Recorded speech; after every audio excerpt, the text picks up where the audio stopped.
Egan is here with us. Phil, going to talk football, going to talk about the Liverpool game, going to talk about the Spurs game, but we want to talk first about the impact that the coronavirus has had in the Premier League. First cancellation of a game, nothing to do with a government edict. This is to do with players in self-isolation. What's going on? So Arsenal played Olympiacos in the Europa League. The second leg was on the 27th of February. So Evangelos Marinakis is the owner of Olympiacos, also the owner of Nottingham Forest. And yesterday he released a statement on Instagram to say that he has tested positive for COVID-19. And he is actually seen after the Olympiacos win, because it was a big win for them. So he's on the pitch at the Emirates after celebrating, applauding the away fans.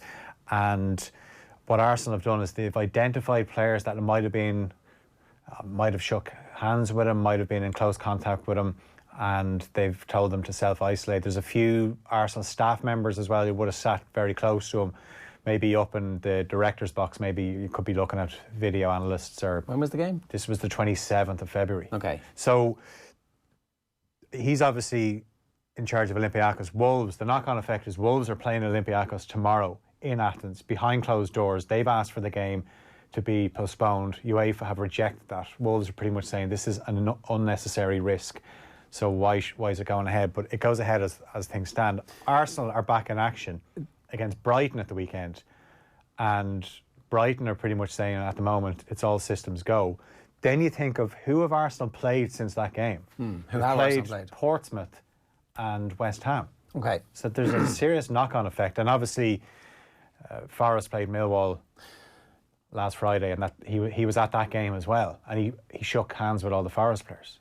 I've already asked this. The 27th of, was it the 27th of February? Yeah. Okay, so the period... 2 weeks ago. Yeah, so which is actually a good thing that it's 2 weeks, because you can test all the Arsenal players and the 14 days will have run out, so they either have it or they don't as a result of contact. It seems like this is at the outer edge of being cautious, which is the right thing to do, obviously, in this instance. Yeah, because like, as much as I love football and I love sport, you know, there's other things that are more important, and health being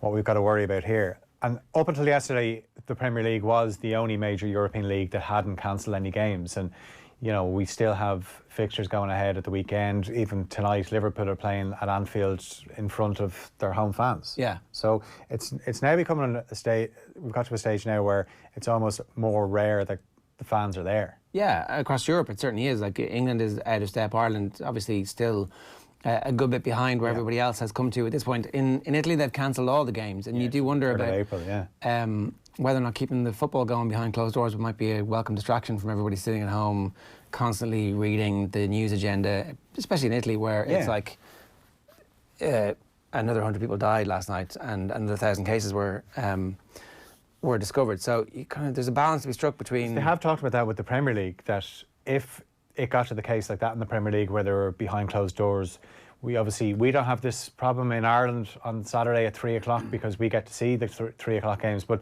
the Premier League have talked about maybe taking that out of the blackout, they call it. In England. So the reason for the blackout is actually specifically so that people will go to lower league football and they don't feel like they're missing games on TV. Exactly. So the way, like you said, people get joy from football so they can watch the games at home. Yeah, and look, if everybody decides that's not the right thing to do, fair enough. But I think it's definitely worth the conversation that actually having stuff on for people to sit and do. Everybody's going to be sitting at home watching Netflix or whatever they're run out of things to watch. And they'll, you know, talk to each other for a week. Week 2 is going to be a little bit, exactly. What are we doing now? The knock-on effect as well is with all these domestic leagues, if they're postponed for a while, when do they get finished? What about the Euros? Of all the years as well, the first time we've had a multiple city Euro championships. We obviously had co-hosts, but this is meant to be all around Europe.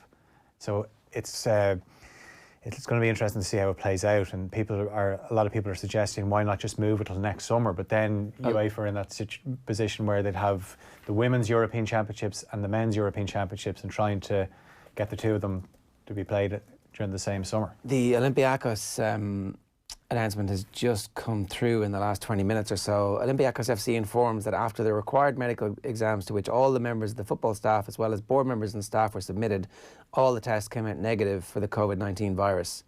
That's trying to allay the fears of Wolves. Now, obviously, if the owner of the club was in contact with any of them within the last 14 days, then they're the first tests. But you can't say that everybody's clear because. But certainly from Arsenal's perspective, we're getting to the outer end of the contamination period, so that they might actually be grand in this situation. Yeah, and as I said, they're due to play Brighton this weekend, and there's been nothing on that game being postponed. Yeah, so by that stage, the 14 days will be up and actually be good to go again.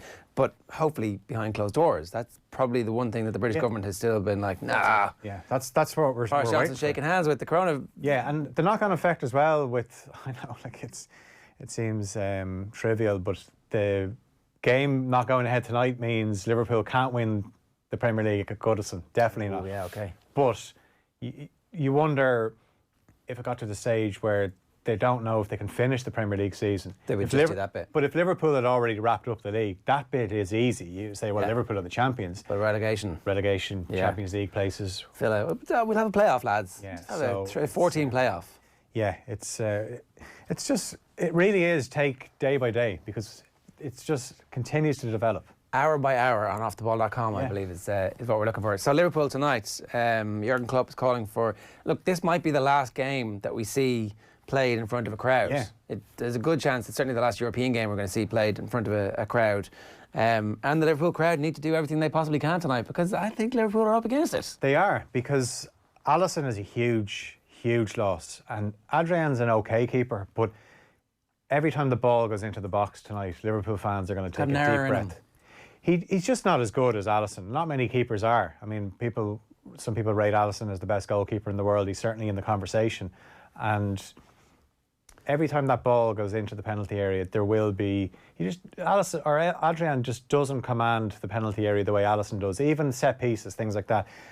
If Liverpool click up front, though, I think they win, not comfortably, but it'll be fairly straightforward. But we now know, courtesy of Richard Keys, Football Insider, that the front two hate each other. Two of the front three despise each other, and these are the end of days for this trio.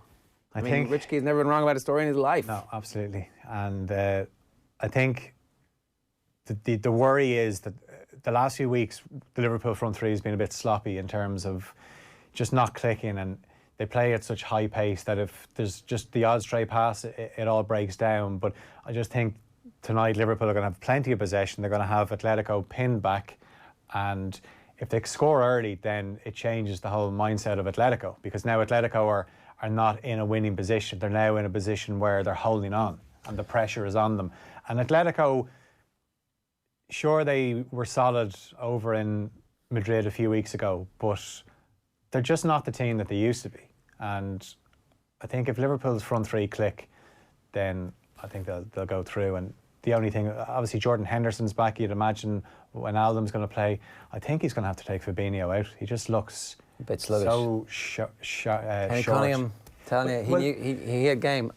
We'll come back to that a little later because it's definitely an issue. But we've got Martin Lipton on the line. I want to move on to Spurs.